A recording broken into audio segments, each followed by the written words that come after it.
Hello guys, welcome back to my YouTube channel. I hope this video finds in good health.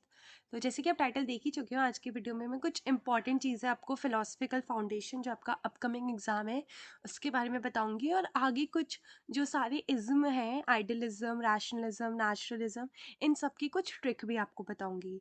तो कुछ पहले unit 1 की बात करते, तो यूनिट 1 में concept, meaning and aim of education, ये बुलेटिन आपको पूरी करनी है। देखो, सिलेबस कम करने का मैं आपको बिल्कुल भी नहीं बोलूँगी कि आप ये वाला बुलेटिन छोड़ दो या ये वाला कर लो।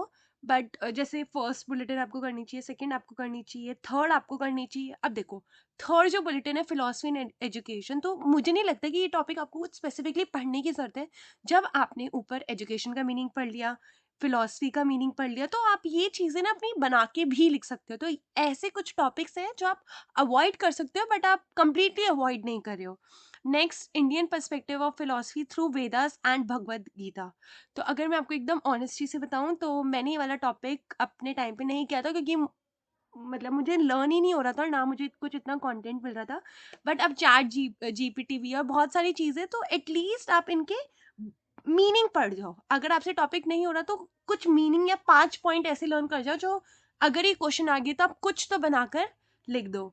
Next, education as a liberal discipline and its interdisciplinary nature. ये सब ना 12 मार्कर्स में आ सकते हैं, क्योंकि कोई भी ऐसा स्पेसिफिक टॉपिक नहीं है जिसे आप बोल सकते हो ये 12 में आएगा, या फिर ये सॉरी 10 पॉइंट समथिंग में आएगा, या फिर ये 4 में आएगा। क्योंकि बहुत बार ऐसा होता है जो 5 मार्कर्स होते, 4 मार्कर्स होते हैं सॉरी, वो आपके 10 में भी आ जाता है। एक्चुअल में मेरे मुंह से 5 इसलिए निकल रहा है क्योंकि मेरे टाइम पे 5 एंड 12 मार्कर्स आते थे। नेक्स्ट, कंसेप्चुअल डिस्टिंक्शन, तो ये वाला तो पूरा ही अगर आता है तो पूरा 12 मार्क्स के लिए बनता है। और WRT का मतलब है विद रिस्पेक्ट टू चिल्ड्रेन। तो इस बुलेटिन में सारे ही बुलेटिन्स इंपॉर्टेंट है। आप जैसे कुछ जो दो मुझे बुलेटिन लगते हैं जिसमें आपको प्रॉब्लम आ सकती है, वो ये दोनों बुलेटिन्स हैं, Indian perspective and education as a liberal discipline. तो 5 पॉइंट्स निकाल लो, 5 या 10 पॉइंट्स निकाल लो, सिर्फ पॉइंट्स, मतलब इलाबरेट आप खुद कर देना और वो पढ़ जाओ, बस दैट्स इट। पर छोड़ के मत जाना। नेक्स्ट, एक और चीज़ मैं बोलना चाहूँगी कि जो मैंने प्रीवियस वीडियो में भी बोली थी, कि जो सबसे पहली चीज़ आपको एग्जाम के टाइम करना है after filling your sheet is कि अपनी लेबलिंग करनी है कि कितने पेजेस में आप कितने आंसर्स लिखोगे। तो जो आपके 10 मार्कर्स होते हैं, 2 10 मार्कर्स आप 8 साइड्स में लिख देना, एंड 2 आपके 10 मार्कर्स 7 साइड्स में लिख देना। बाकी 2.5 एंड 1.5 का रेशियो आपके 4 मार्कर्स के लिए it would be sufficient. Next, unit 2, very very very important. पूरी फर्स्ट बुलेटिन आपको करनी है, सेकंड करनी है, थर्ड करनी है वैलिडेशन वाली। अब देखो, वैलिडेशन में ना आपको Indian perspective and western perspective दे रखा है। आप अगर आपने इंडियन पढ़ लिया ना, तो आपका वेस्टर्न खुद हो जाएगा, क्योंकि जो इंडियन में मेंशन है वो सारे उसकी इंग्लिश ट्रांसलेशन ही है ये। तो ये पढ़ लेना, क्योंकि 12 मार्कर्स में आने के बहुत चांसेस है। आपको बुलेटिन देखकर ये डिफिकल्ट लग रहा होगा, पर ट्रस्ट मी, जब आप ये पढ़ोगे तो आपको एकदम ईजी लगेगा। और जब भी आप पढ़ रहे हो ना, एग्जाम्पल्स के साथ पढ़ो। जैसे आपने मेरी जितनी भी अभी तक वीडियोस मैंने डाली, अगर आपने देखी है ना, तो आप देखोगे कि मैं वहाँ कंटेंट नहीं देती हूँ, मैं आपको एग्जाम्पल के थ्रू मीनिंग समझाती हूँ। तो आपको एग्जाम्पल बहुत मुझे ऐसा लगता है कि आप बहुत इजीली एग्जाम्पल लर्न कर सकते हो। और पेपर में, क्योंकि शीट से भरनी होती है बीएड में मोस्ट प्रोबेबली, शीट्स भरने भरनी भी होती है, और कंटेंट भी अच्छा होना चाहिए। तो एग्जाम्पल्स आपके आंसर्स को काफ़ी एनहांस कर देते हैं। तो अब जब आपने ये पूरी बुलेटिन पढ़ ली, तो आई डोंट थिंक सो यहाँ पे relationship of school education knowledge subject ये आपको पढ़ने की जरूरत है। एजुकेशन का आपको मीनिंग पता है, स्कूल का आपको मतलब पता है, स्कूल ऑर्गेनाइजेशन में आपने पढ़ा होगा, नॉलेज का आपको मतलब पता है, सब्जेक्ट का आपको मतलब पता है। तो इन सब का मीनिंग लिख दो, और लास्ट में खुद से कनेक्शन बना दो। क्योंकि मैंने तो बहुत बार ऐसे एग्जाम में करे, इवन फॉर 12 मार्कर्स, कि मैं वो बुलेटिन घर से नहीं पढ़ के गई हूँ, पर आप जनरल भी लिख सकते हो जो आपने ओवरऑल अपना अभी तक फर्स्ट सेमेस्टर में पढ़ा है। नेक्स्ट, जो स्कूल्स ऑफ फिलोसफी, इसमें आपको सारे पॉइंट्स पढ़ने हैं। मैं मेन टॉपिक पे आती हूँ कि आइडियलिज्म, रियलिज्म, और ये वाली जो बुलेटिन है, इसमें आप देख रहे हो आइडियलिज्म, रियलिज्म, नेशनलिज्म, प्रेगमेटिज्म, ये 6 आपको स्कूल ऑफ थॉट्स दे रखे हैं। आप आपको ये 6 के जो स्कूल ऑफ थॉट्स है, मुझे ऐसा लगता है कि आई डोंट नो ऐसा आपके साथ है या नहीं, कि ये वाली बुलेटिन थी जिससे मुझे सबसे ज़्यादा डर लगता था कि मैं करूँगी कैसे, इतने सारे स्कूल ऑफ थॉट्स है। तो आप आगे मेरी स्लाइड्स पे आओगे तो देखो, मैंने ना यहाँ पे आइडियलिज्म, इसका मतलब और इसका फ्लो चार्ट यहाँ पे बना रखा है कि आइडियलिज्म के एजुकेशनल गोल्स क्या है, आइडियलिज्म में टीचर्स कैसी होनी चाहिए, आइडियलिज्म की टीचिंग मेथड्स क्या होनी चाहिए, आइडियलिज्म एंड डिसिप्लिन। तो इसके सिर्फ ये जो ब्लैक पॉइंट्स लिखे ना मैंने, सिर्फ ये 4 4 5 5 पॉइंट्स आप लर्न कर लो। और इसका बस सिंपली मीनिंग लर्न कर लो कि आइडियलिज्म है क्या, किसने दिया है। बस आपको अगर टोटल 10 पॉइंट्स भी लर्न हो गए ना, ये फ्लो चार्ट बना के अपने पॉइंट्स को इलेबोरेट कर देना, वहां पे आपका ये टॉपिक होता है कंप्लीट। अब एक और चीज मैं आपको बताती हूँ कि यहाँ पे आइडियलिज्म के साथ और स्कूल ऑफ थॉट्स भी दे रखे, रियलिज्म, नेचुरलिज्म। तो मैं आगे आपको एक एक करके दिखाऊंगी। मैंने सबके आंसर्स बनाए हैं, फ्लो चार्ट बनाए हैं, आगे जाके आप वहां से कॉपी कर लो। और जब आप यहाँ से आइडियलिज्म और ये पूरी बुलेटिन कर ले तो यहाँ से कवर, तो यहाँ से आपके दो टॉपिक और कवर हो जाते हैं, वो है एक इंडियन थिंकर्स वाला और वेस्टर्न थिंकर्स वाला। आप सुनो वो आपका कैसे होता है। तो अब इंडियन थिंकर्स के आगे मैंने लिख रखा है कि एम के गांधी कौन सी अप्रोच फॉलो करते थे, idealism, nationalism, pragmatism, nationalism.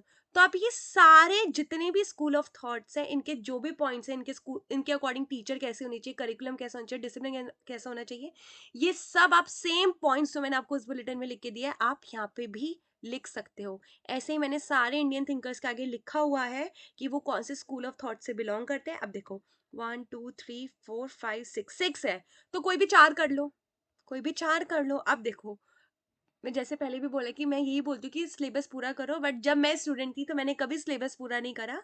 But ऐसा भी नहीं है कि मैं छोड़ के आई हूँ या कुछ।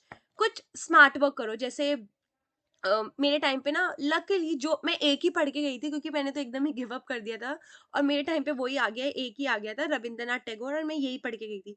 तो देखो कितने सारे इज्म है, अगर आपने वो इज्म पढ़ लिए तो मिक्स करके आप एक अच्छा आंसर बना सकते हो। बस एक चीज कर लेना, जैसे एम के गांधी और विवेकानंद, ये जो थिंकर्स के नाम दिए गए हैं, इनकी आप एक दो इंट्रोडक्टरी लाइन लर्न कर जाओ कि इनका जन्म कहाँ पे हुआ था, वेयर दे वर बोर्न, या कुछ स्पेसिफिक चीजें कि किस चीज के लिए फेमस थे। उसके बाद आपको सारे जितने भी इज्म दिए आप उसका कॉपी कर सकते हो, कुछ भी उसमें गलत नहीं है। गलत क्या, इनफैक्ट वही सेम है। नेक्स्ट ऐसे मैंने वेस्टर्न थिंकर्स का बना रखा है कि सारे वेस्टर्न थिंकर्स के नाम है, एंड उनके आगे मैंने लिख रखा है कि वो कौन से स्कूल ऑफ थॉट से थे, एंड वो सेम पॉइंट आप यहाँ पे भी लिख सकते हो। अब एक और तरह के क्वेश्चन आते हैं कि आपसे पूछा जा सकता है कि प्लेटो और गांधी जी जो है उनके क्या व्यू पॉइंट्स थे। तो अब देखो गांधी जी भी आइडियलिज्म में मानते थे, बट गांधी जी का ज्यादा जो एम्फेसिस था वो नेशनलिज्म पे था। तो आप इनके कुछ पॉइंट्स को जब भी पूछा जाए ना, इंडिविजुअली लिख देना, एंड इंडिविजुअली के बाद लास्ट में इनका रिलेशन दिखा देना, कुछ कॉमन पॉइंट्स दिखा देना।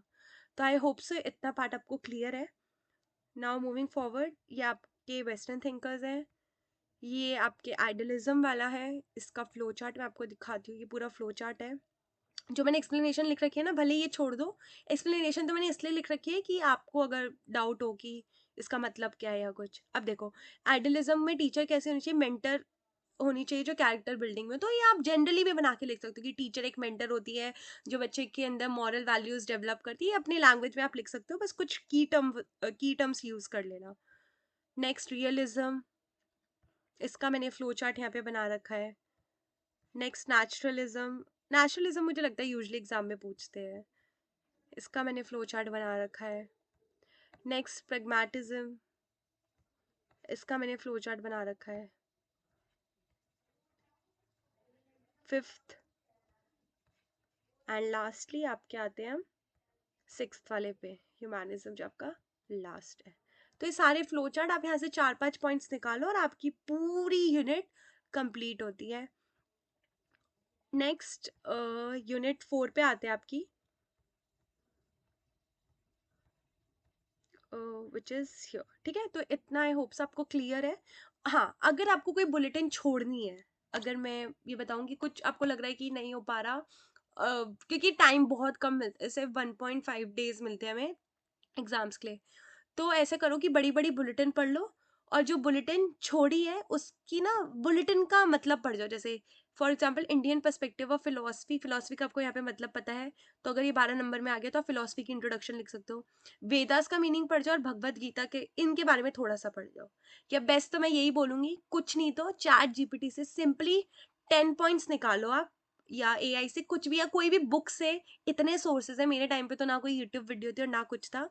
10 पॉइंट्स निकालो और बस वो 10 पॉइंट पढ़ जाओ, बात खत्म।